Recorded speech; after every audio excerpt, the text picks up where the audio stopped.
Hello people and welcome to watch a new Carcassonne analysis video. Now today, on the day of recording this, it is 16th of September 2025 and the game we will be taking a look at happened on 8th of July, the same year in 2025. 8th of July was the final day of the Arena Season 21 in Board Game Arena. Now, we did end up winning that season, but we did have to work very hard to do that. We had a lot of this sort of back and forth movement between myself and a Chinese player, Phosphate, taking turns in leading the arena season on the top one spot. But in the Battle of Endurance, we did end up coming on top eventually. Now the game I am about to show you was my final game of the Arena Season 21, and it is the one which I ended up making a new world record with, getting to 2,117 arena points. Now, to the best of my knowledge, there is only one single player that has reached 2,117 arena points before me, and that happened in Arena Season 0 or 1. I don't remember exactly which one, but it was when the arena season was played by using expansions. So, to the best of my knowledge, this is the new world record for the base game, and technically, I guess I am also holding the world record for the entire Carcassonne together now with Nocebo, who is the player who reached the same exact rating back in the days. The person we played against here is a very strong Portuguese master. I believe he's a master, Afonso Cavaco, who used to play under the nickname Osnofag, but for reasons that I actually don't know, he made a new account, and now that account is called notnewatthis. Now that the yapping is over, let's find out what happened in this game. Red starts with the monastery, and we start off with a triple city, taking of course away the only available city cap that otherwise would have gone to our opponent. Red starts building a city next to his monastery. And we do have a shielded tile, which we could have also, I guess, kind of used on attacking the city of red already. But I didn't want to do that because preferably I always want to use shielded tiles to my own constructions. And also this way the Dorito will now basically secure my city and deny any potential attacking opportunities to it, excluding of course the dividers. Natural move from red, closing down his city from the right side and starting a new one, also again adding a point to the monastery. We keep on building our city, and there is actually a small choice on whether we should be doing it from the left side or from the right side, like here. Because when you keep on building your city in safe manner, then you have to take into account with what tiles can my opponent attack this city or make attacking platforms to this city. And now, as you can see, the tiles that my opponent needs are specifically road tiles from the top and from the left. Whereas if we go on the left side, then our opponent can make an attacking platform with either a road tile or with a field tile. So basically with any tile in the game, except for the quad city.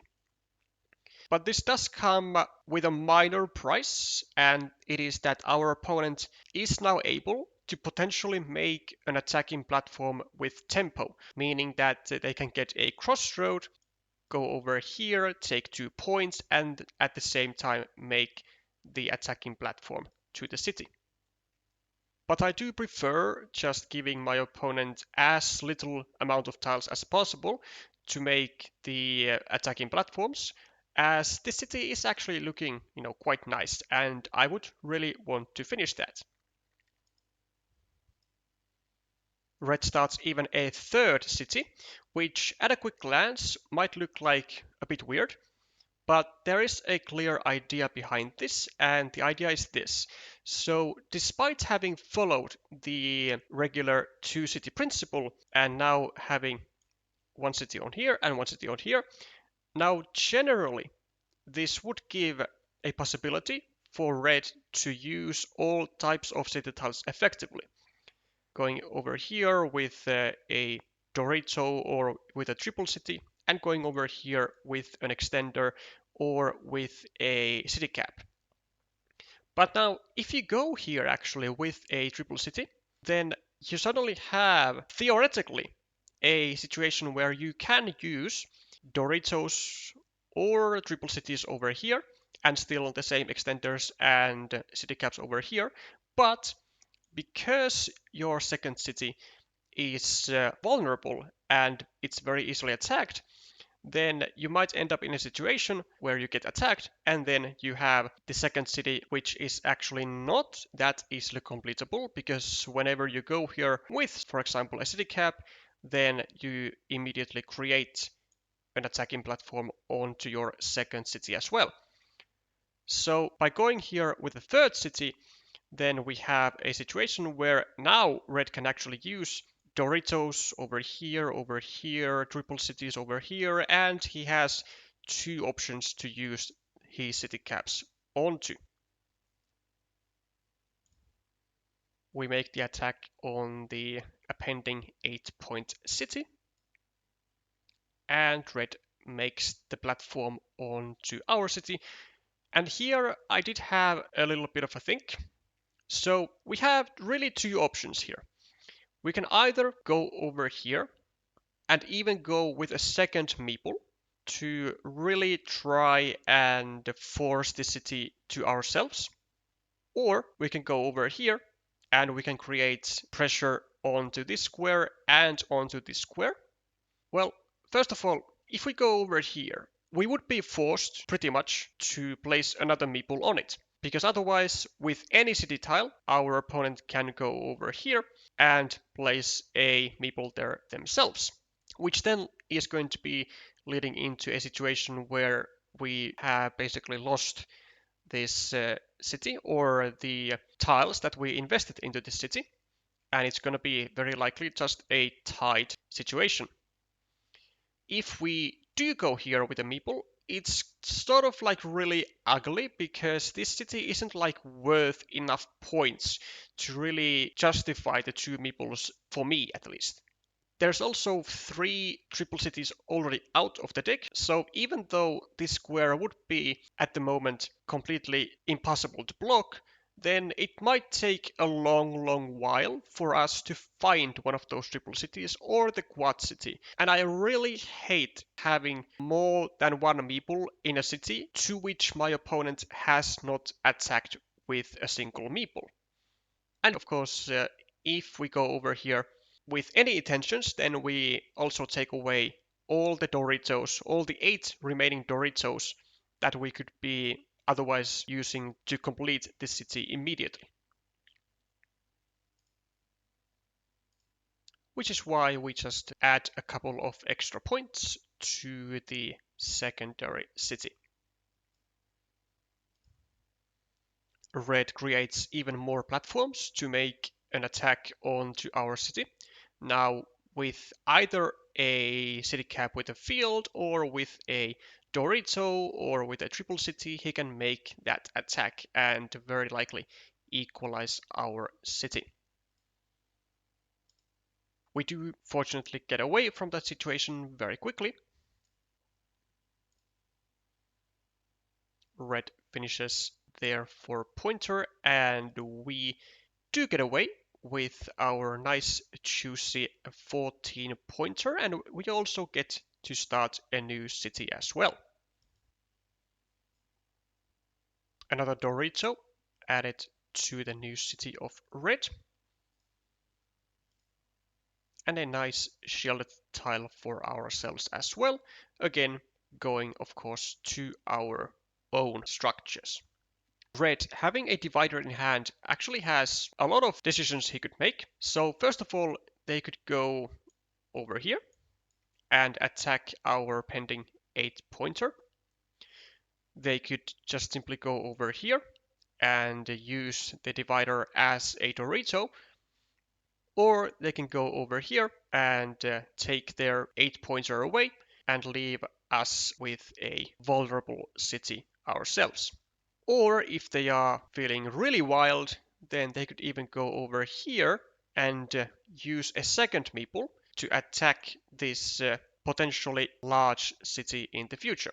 But given that there are only 2 road Doritos left in the deck, that is not really what I would be expecting them to do, especially when the city is going to be attackable from several other spots as well.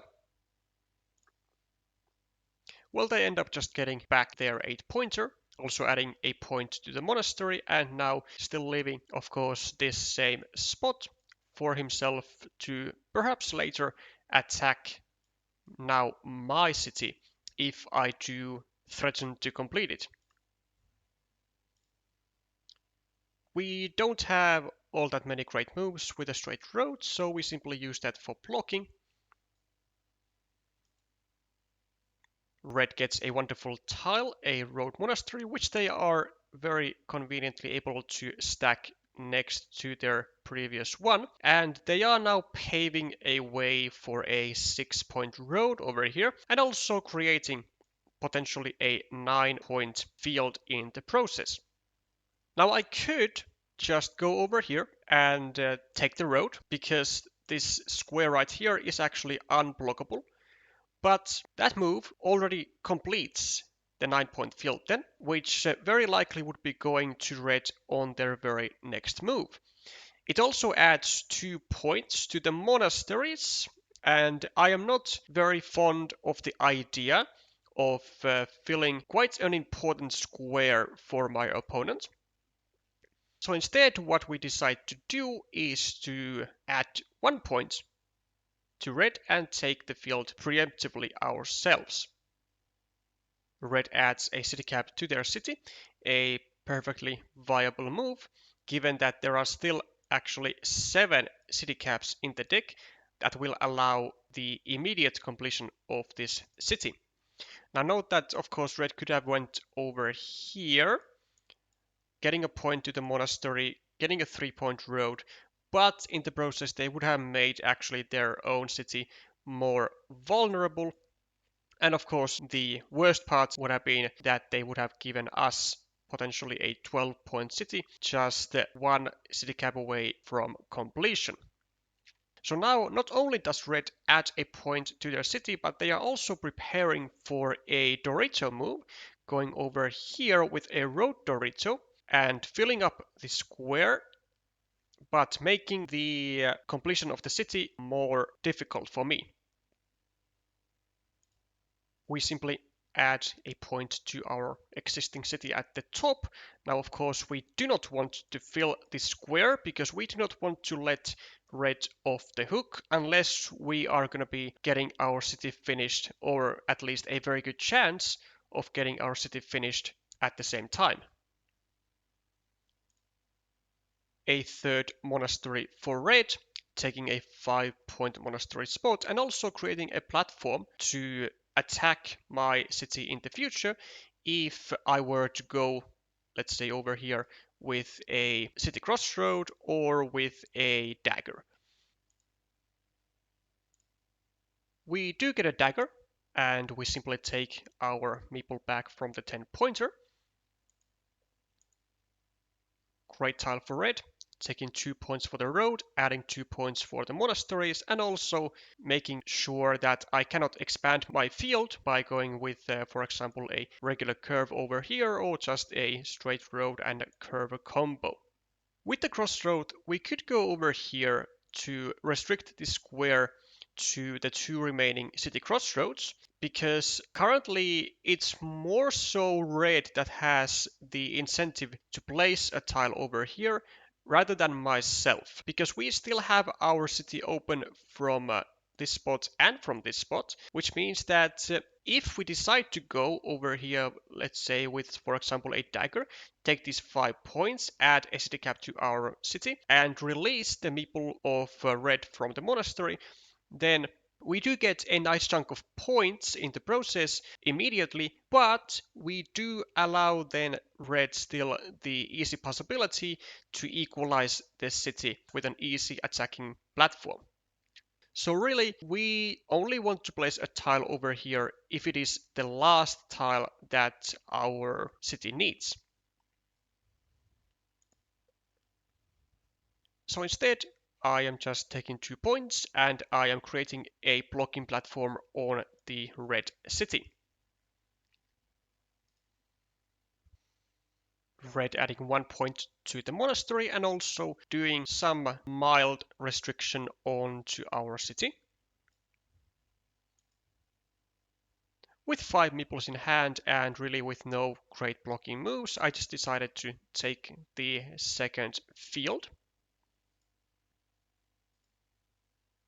Red gets even a 4th monastery and also uses it to a 5-point spot, but in the process he does make the retrieval of his previous monastery and now this monastery as well a bit more difficult, because he is going to be needing either a road monastery over here or a regular straight road, and before this monastery he only needed a road plus field tile. So with that in mind, we are now going to be expanding our field and also opening a severe blocking threat by going over here.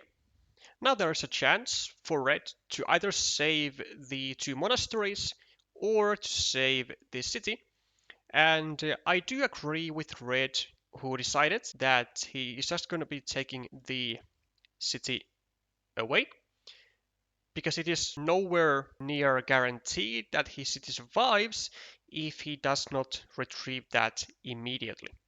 But this allows, of course, us just enough time, that 1 turn, to make a full block on the 2 monasteries. Also with this move, we are now a step closer in uniting both of our fields and making them stronger and more dangerous, because we are, upon making this unification, we are not going to be taking points away from ourselves, but we will be left with exactly the same cities and the points that we already currently have. Red makes a restriction onto my city, and we do get to take 3 points with a crossroad. Red also scoring from a crossroad, and with this move, red has also now planted a quite significant threat. And the threat is going over here with a final remaining road triangle, taking 5 points for the road, taking this monastery meeple out, and blocking our city entirely. Which is why we have to deal with that immediately by restricting the square to the 2 remaining city crossroads. And our city actually has great chance to actually be finished, because even though it looks like it's super restricted, there are still 2 tiles left into this square and all 3 daggers left over here. Red creates yet another blocking chance, and we do sacrifice a couple of points, but we do make sure that there will be no universe where our city stays blocked, but red is going to be able to get a city crossroad and get his monastery meeple out. Furthermore, even though we now sacrifice 3 points for not taking the road points over here, then potentially if we get even one of the 3 remaining daggers, we actually do get those points immediately back by being able to take a 3-point road over here. Red adds 1 point to the monastery, but actually this point, I believe, will help me more than it will help red, because this straight road now just unified our two fields, making the grip stronger. And it also is going to be pre-building a road for myself when I get a city cap with a road to fit into this square, which we do get immediately. Now, even though this is the city crossroad, which could also be used over here, I wouldn't actually say that it would be a better decision. Actually, I would say that it would be far worse, because even though it would now potentially create a massive chance for us to finish this city, it would also, at least temporarily, give Red an additional meeple, and with every additional meeple in Red's hand, he is more potential and willing to start fighting for this field. He could go, for example, over here and even drop a farmer here, anticipating the dagger with basically a 100% guarantee of a connection, because in almost all scenarios I will still be finishing the city, taking the points, also the road points, and making yet another city onto the field.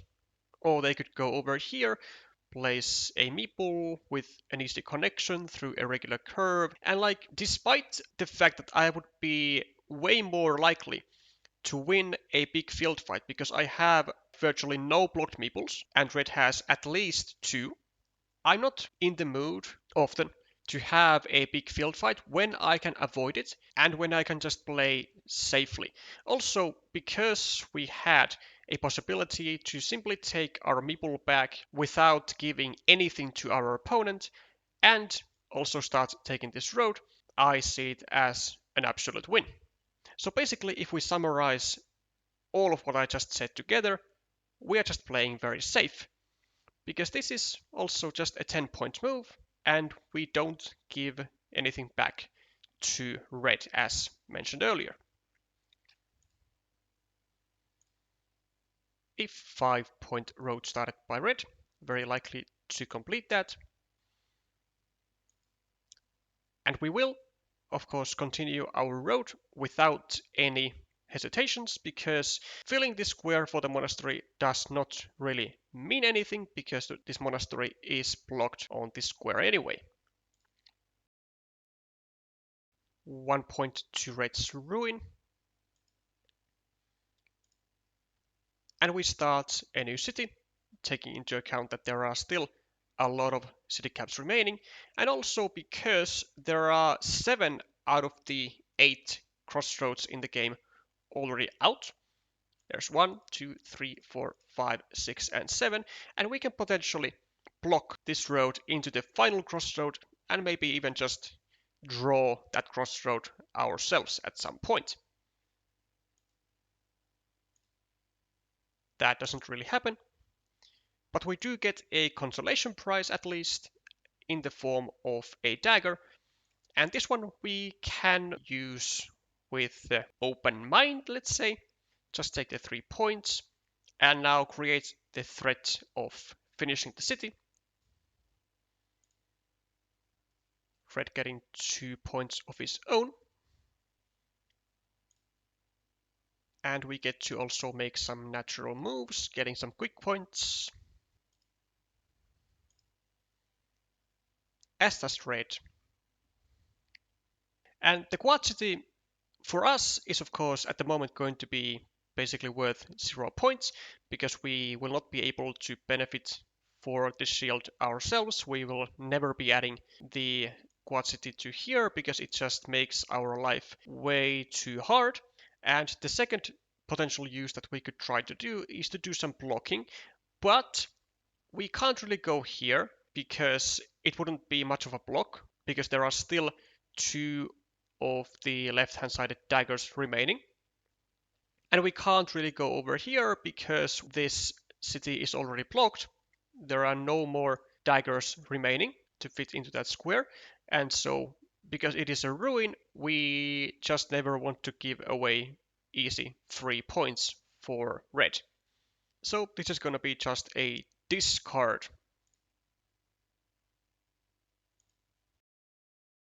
1 point for the monastery of red. Still trying to get this monastery out because there are still a few tiles that can indeed make that happen. We add 3 more points to our field in the form of the city. And we do leave a potential 4-point loop road to our opponent, but it would be, in my opinion, way too risky to actually place a meeple on it, because again, there's only one crossroad remaining, and we could quite easily get restricted to it and basically burn one of our 2 meeples to just 3 points. And we also need the crossroad here to get our longer road finished. 5th monastery going to red, again taking a 5-point spot. We have a natural move being done with the extender, taking potentially 2 additional points if we manage to complete the city. And simply 1 point added for red. In some cases, this straight road will not really pay much dividends to red because there are situations where this city gets finished, then there will be a dagger going over on this square, a 5-point road getting taken by either me or red, expanding the field all the way to the left, potentially then a starting tile going over here for a 6-pointer city. Like, this does create potentially some more variance, and that variance, I would dare to say, is always going to be beneficial, in this case for the player with more meeples, which is me. Well, we simply take our 6-point city back, and red gets himself indeed the 4 points that we left there up for grabs. Now, we are 3 points behind when everything on the board is taken into account, but because we have a 2 meeple advantage, and we have actually better scoring opportunities in the form of this city right here. There's also a divider to go into here to create a 7-pointer move for us. And there are actually several other city caps in the deck. We can simply start another field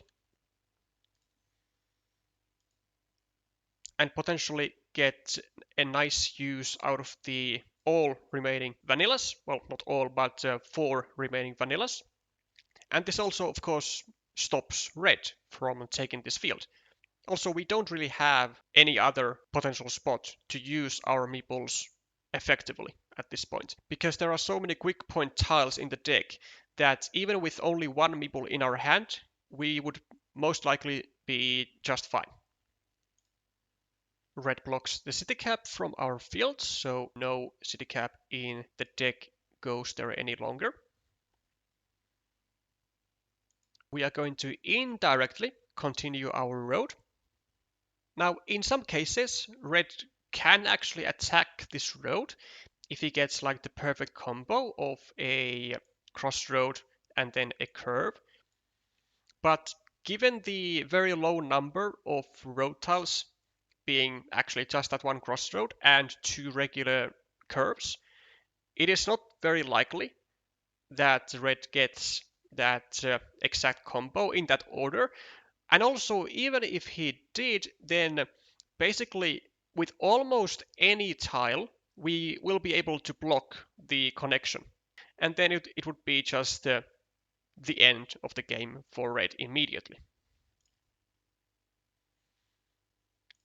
2 more points to the ruin of red. And we will just keep focusing on the road.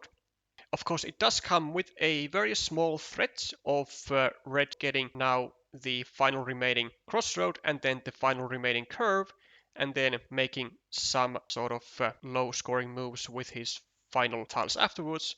But it is a risk that I am willing to take, just because we don't really have anything else to do with this regular curve. And there is the 6th monastery for red. So a full Vatican. We take a 4-point city, and actually in this instance it does matter very much whether we take this city over here or this city over here. And the reason is the remaining tiles, because the remaining tiles have 6 city caps in them. We have 4 vanillas, we have a city crossroad, and we have a divider plus 1 regular curve. So it is actually entirely possible to finish this city. Red adds 1 point to his monastery, and it does not actually matter that he leaves a city cap on my field, because the only city cap that I can take this is the city crossroad, which I already need over here. And we do also get that city cap. Now we could go to 2 places. We could go over here for 7 points, 4 for the city and 3 onto the field, or we can go over on this spot where it very conveniently fits, which will give us a net plus 12 points, but it does give a meeple back to our opponent. But since at this point, especially with this tile, there was nothing that red could have done anymore, I just go for the more natural looking move and go where it neatly fits.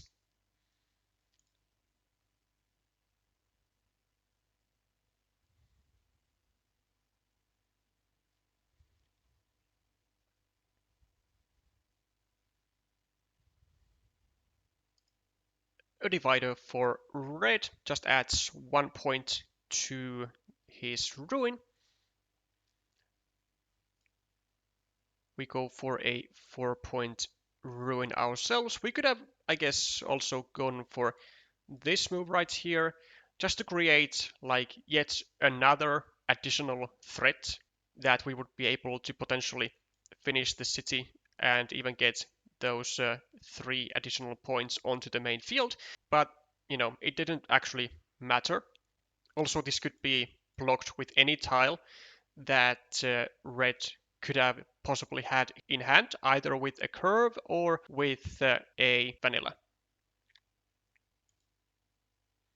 2 points for the monasteries of red, and with a curve we simply take a 3-point field. Of course, because the final tile is not another curve, we cannot lose these 3 points because we cannot get unified to the 6-point field that we already had.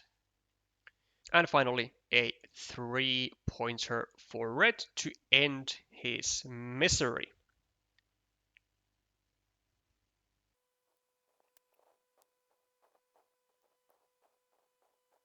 Now, quite often, if your opponent gets all of the 6 monasteries, which is what happened in this game, you will be struggling quite a bit. But it's a little different when your opponent gets 6 monasteries and isn't able to stack them well. Because now what you were able to witness, what happened in this game, was that red was only able to finish 1 of the 6 monasteries that he actually got. And so he gradually went down and down and down on meeples and wasn't really able to contest stuff, which basically means he wasn't able to contest the field or this city eventually. And also, the fact that red actually unified our fields by himself, I think actually, as said before, hurt more red than it benefited him in the form of this 1 point, because had these 2 fields not connected, then red could have had a decent opportunity to contest maybe this 9-point field or maybe this 12-point field at some point instead of using their final meeples on to monasteries. And there is this thing where if your fields are contested, you don't really feel like, or at least I don't feel like, it is quite as benefiting for you to keep expanding those fields, even if you would have the meeple majority. Like, you would have this certain type of like barrier. Is this really worth doing? But when my opponent actually connects all fields and I have a firm position with 2 versus 0 on the field, then I have like really no sort of obstacles to start expanding like rapidly. Now we did get, of course, at least somewhat lucky that we were able to finish the city eventually, and our opponent didn't actually get a road Dorito to go over here and get our city blocked. And maybe even in the very end, it would have been a slightly different outcome had our opponent gotten the city crossroad, would have been able to maybe free up a meeple from here, maybe score some stuff with the remaining city caps. But with the final point score being plus 14 in our advantage, I still think that we would have been able to get the win out of this one, because we would have been able to then go over here with some additional city caps and grow this field to like 9 points, maybe even 12 points. And even with a contest of this field, which I actually don't think was even possible no matter what, then I think we would have been able to have a really nice and easy endgame for ourselves. And that's how everything went down in the game where I was able to make a brand new world record. Now, I'm hoping to keep that at least for a while, but it does look like that we are already kind of entering the danger zone, because there is a Japanese player who is currently at just below 2100 with still like 3 weeks of the season left. So, yeah, I might already lose my world record during this next season, but I will, of course, try not to do that. I hope you enjoyed this analysis. Do let me know in the comments if you did, and if you do enjoy this type of Carcassonne content and would like to see more of it, then there is an easy way to support the channel by subscribing or by liking the video. I will be seeing you again with some more Carcassonne content. Bye for now.